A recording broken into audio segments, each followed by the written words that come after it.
there would be a flurry movement towards that level. Now, I like to think that these markets are going to move, obviously, on their own basis, not by what I'm going to say. So please don't think for a moment that I'm standing here trying to take credit for moving the entire S&P. That's not what I'm suggesting here.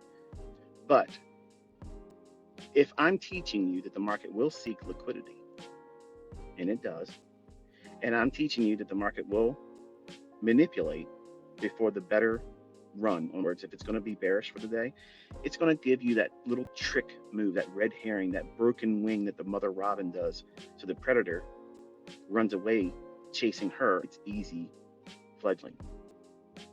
That fake little move, that Judas swing. That's what I'm teaching you to look for, because that's a repeating signature. I will miss those types of moves on Friday every single time. Don't think for a minute I have some secret weapon, some secret little algorithmic trick up my sleeve that I would have been able to participate in that move, because there is nothing I have that could have been putting me in that trade. Nothing. And it moved so fast, it gave no opportunity to rejoin it. I wanted to see some kind of a retracement, and it didn't offer me much. That's why I said I'm not touching the afternoon, and I'm glad I didn't. But if I'm teaching you these things, and you've already seen enough effort, the idea that there is some validity to it, even if you don't understand it all yet, think about how many people would be listening. Listen real close. A little ambulance. It's like I'm it's like I'm televising an episode of Cops all the time. What you gonna do?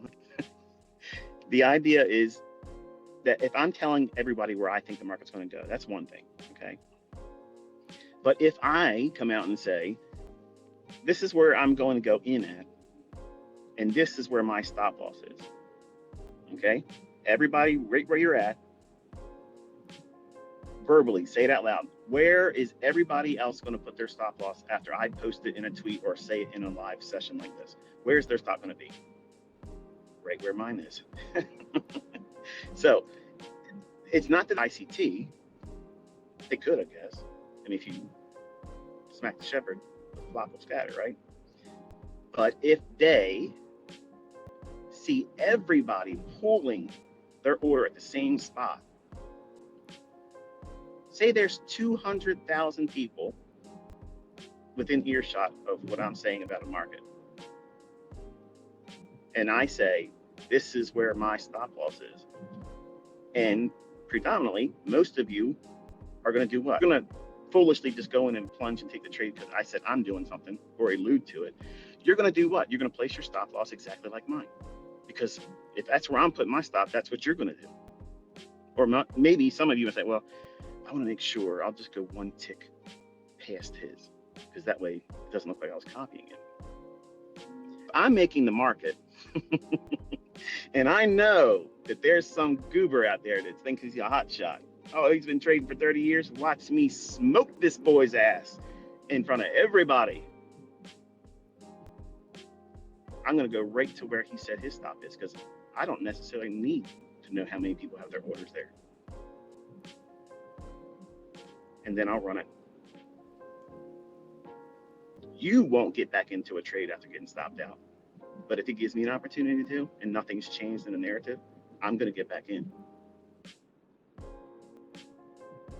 But these markets book on the basis of fear and greed. Is it a stretch for you to believe something like that? Some of you would think, no way, this guy thinks too much of himself.